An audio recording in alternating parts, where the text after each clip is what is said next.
জিলহজ মাসের চাঁদ দেখার পর গরুর মাংস বা মুরগি খাওয়া যাবে না, এটা কি সত্য কথা? কোরবানির পশু জবে করার পর পেটে বাচ্চা পাওয়া গেলে করণীয় কি? গরু ছাগলের বট খাওয়া কি জায়েজ? মৃত ব্যক্তির পক্ষ থেকে কোরবানি করা যাবে কিনা, সেই গোশত বন্টনের পদ্ধতি কি?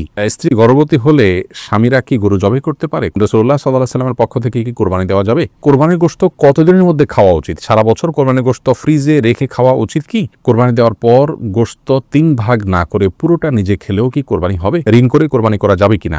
সামর্থ্য থাকা সত্ত্বেও কোরবানি না দিলে কি পাপ হবে? মানুষ মারা গেলে মাইকিং করা যায় আছে কিনা? ঘরে বিড়াল থাকলে নাকি নামাজ হয় না, এটা কি সত্য কথা? মৃত্যুর পর হাজবেন্ড তার স্ত্রীকে কি গোসল দিতে পারবেন? তাহাজ্জুদ নামাজ কি ঘর অন্ধকার করে পড়তে হবে? পশু নিস্তেজ হওয়ার আগে চামড়া ছাড়ানো যাবে কিনা?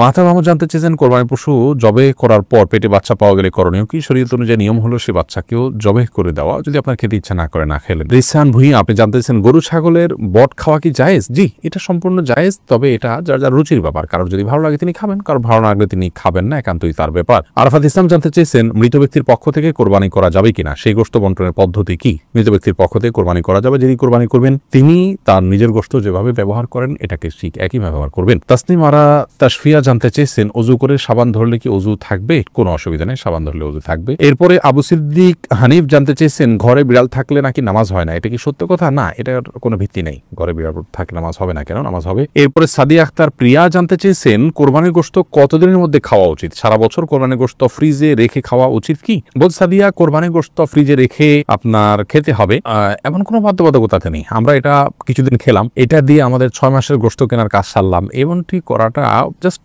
মানে কোরবানির সাথে যায় না, অনুচিত এটুকু বলতে পারে, কিন্তু এরকম কোনো সীমানা বলে দেয়নি শরীয়ত যে এর বেশি রাখা যাবে না। কেউ যদি 6 মাস 8 মাস রেখেও খায় তার কোরবানি হয়ে যাবে ইনশাআল্লাহ বিইذনিল্লাহ। কিন্তু এটাকে দিয়ে আমার পরবর্তীতে গোশত কেনা থেকে আমি বেঁচে গেলাম, এটা দিয়ে সারলাম, এই মানসিকতা রেখে অনেকে কোরবানি দেন, সেটা উচিত না। বাট আপনি চাইলে যে কোনো সময় পর্যন্ত রেখে এটি খেতে পারেন। তামান্না আফরোজ জানতে চেয়েছেন, রাসূলুল্লাহ সাল্লাল্লাহু আলাইহি ওয়াসাল্লামের পক্ষ থেকে কি কোরবানি দেওয়া যাবে? রাসূলুল্লাহ সাল্লাল্লাহু আলাইহি ওয়াসাল্লামের পক্ষ থেকে কোরবানি দেওয়া যাবে, যেমনটি আলী রাদিয়াল্লাহু তাআলা আনহু দিতেন। বাইহাকী সহ বিভিন্ন হাদিসের কিতাবে বর্ণিত হয়েছে যে নবী করিম সাল্লাল্লাহু আলাইহি ওয়াসাল্লামের ওফাতের পরে তিনি কোরবানি দিতেন এবং তিনি বলেছেন যে নবী সাল্লাল্লাহু আলাইহি ওয়াসাল্লাম আমাকে ওসিয়ত করেছেন, অতএব তার পক্ষ থেকে কোরবানি দেওয়া যাবে। জামিল আহমদ মাহদি আপনি জানতে চেয়েছেন, কোরবানি দেওয়ার পর গোশত 3 ভাগ না করে পুরোটা নিজে খেলেও কি কোরবানি হবে? কোরবানি গোশত কি 3 ভাগ করে 1 ভাগ গরিবদের দেওয়া জরুরি, নাকি পুরোটা নিজেরাও খাওয়া যাবে? জামিল মাহদি, কোরবানির গোশতের 3 ভাগ করা এটা আবশ্যক নয়, মুস্তাহাব। আল্লাহ রাব্বুল আলামিন কোরআন কারীমে যেহেতু 3টা শ্রেণীর কথা বলেছেন, ফাকুলু মিনহা ওয়াতা'মুল কানিআ ওয়াল মু'তাররা, অন্য আয়াতে আল্লাহ বলেছেন ফাকুলু মিনহা ওয়াতা'মুল বাঈসাল ফাকির। নির্দেশনাগুলো থেকে বোঝা যায় যে আল্লাহ রাব্বুল আলামিন 3টা শ্রেণীতে আমাদেরকে আপনার কোরবানির গোশতকে বন্টন করার জন্য নির্দেশনা দিয়েছেন, কিন্তু এটি কোনো আবশ্যিক নির্দেশ নয়। যার কারণে কেউ যদি এটাতে একটু হেরফের করেন, যেমন নিজে একটু বেশি রাখলেন, গরিবকে একটু কম দিলেন, অথবা গরিবকে একটু বেশি দিলেন, নিজে কম রাখলেন, অথবা সবগুলো গরিবকে দিয়ে দিলেন বা প্রতিবেশীকে দিয়ে দিলেন, তাতে কোরবানি হয়ে যাবে। একটু হেরফের করলেও কোরবানি হয়ে যাবে। এটার সাথে কোরবানি শুদ্ধ অশুদ্ধ হওয়ার বিষয়টি আসলে নির্ভর করে না, আমরা এটাকে যতটা খুব সিরিয়াসলি দেখি। আব্দুর রহমান জানতে চেয়েছেন, পশু নিস্তেজ হওয়ার আগে চামড়া ছাড়ানো যাবে কিনা? পশু নিস্তেজ হওয়ার আগে যদি চামড়া ছাড়ানো হয় তাহলে এই কাজটি অন্যায় এবং অনুচিত কাজ, যেটা অনেক সময় কসাইরা করে থাকেন।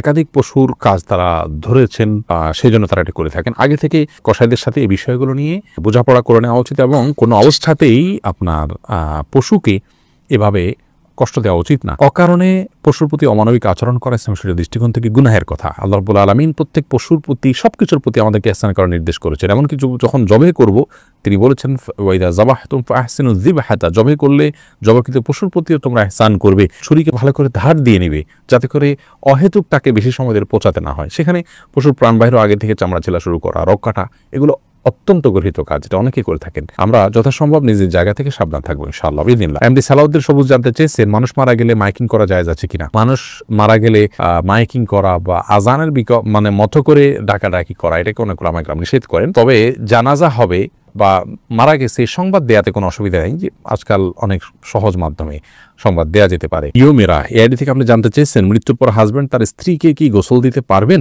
মৃত্যুর পর হাজবেন্ড তার স্ত্রীকে গোসল দিতে পারবেন কিনা, এটা নিয়ে যথেষ্ট বিতর্ক আছে এবং ইখতিলাফ আছে ওলামায়ে কেরামের মধ্যে। আমরা ইনশাআল্লাহ পৃথক কোনো ভিডিও এই নিয়ে আলাদা তৈরি করবো ইনশাআল্লাহ বিইذনিল্লাহ। সামিয়া ফেরদৌস জানতে চেয়েছেন, তাহাজ্জুদ নামাজ কি ঘর অন্ধকার করে পড়তে হবে?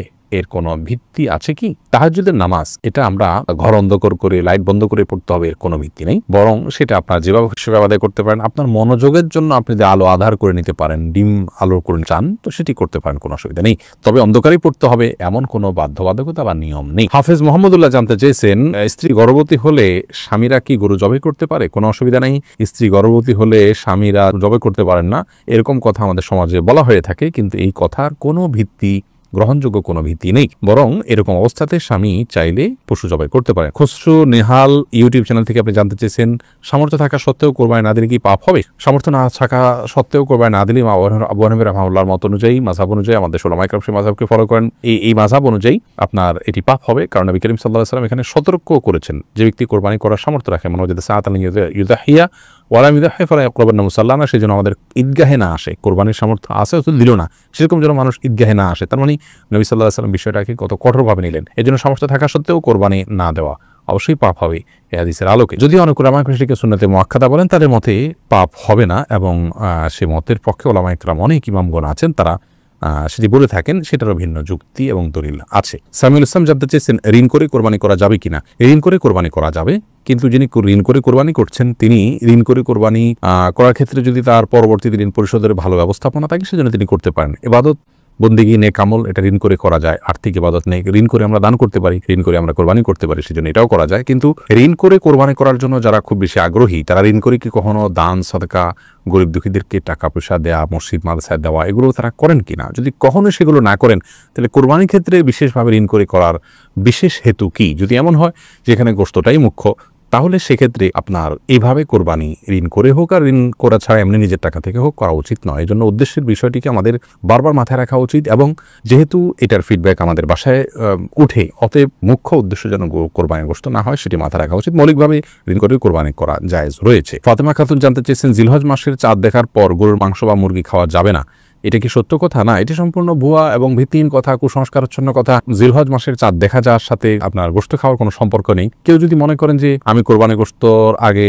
আর গোশত খাবো না, তাতে করে কোরবানির গোশতের প্রতি আমার আকর্ষণ তৈরি হবে, আল্লাহ রাব্বুল আলামিনের মেহমানদারি সেটাকে আমি খুব আগ্রহ ভরে অ্যাকসেপ্ট করবো, সেটি তার ব্যাপার। কিন্তু জিলহজ মাসের চাঁদ দেখা গেলে আর কোনো গোশত খাওয়া যাবে না, এটি সম্পূর্ণ ভিত্তিহীন কথা। এমনি মহসিন হোসেন জানতে চেয়েছেন, স্ত্রী যদি পরকীয়ায় আসক্ত হয় তাহলে স্বামীর করণীয় কি? বিষয়ে আমরা এর আগে বারবার বলেছি, স্ত্রী যদি পরকীয়ায় আসক্ত হয়ে যায় তাহলে স্বামীর করণীয় হলো স্ত্রীকে পরকীয়া থেকে মুক্ত করার জন্য নিজে তাকে সময় দেয়া, তাকে নিজের দিকে আকৃষ্ট করা, যথাসম্ভব তাকে পরকীয়ায় কেন লিপ্ত হয়েছে, সোশ্যাল মিডিয়ার কারণে হলে সেগুলো থেকে তাকে সরিয়ে আনা, তাকে বোঝানো, এগুলোর ক্ষতিকর দিকগুলো সম্পর্কে তাকে জানানো, কাউন্সেলিং করা, তাকে সময় দেয়া, কেন তিনি পরকীয়ায় গেলেন, এই বিষয়টি বের করে উদ্ঘাটন করে তারপরে সেটি দূর করার চেষ্টা করা উচিত। সেই সাথে যাদের মাধ্যমে তাকে বোঝানো যেতে পারে তাদেরকে মাধ্যমে বোঝাতে হবে, প্রয়োজনে শাসন করা যেতে পারে, অভিমান করা যেতে পারে, এবং কোনোটাতে যদি কাজ না হয় এবং তিনি যদি তার কাজ অব্যাহত রাখেন, বিভিন্ন চেষ্টা এবং বিভিন্ন আপনার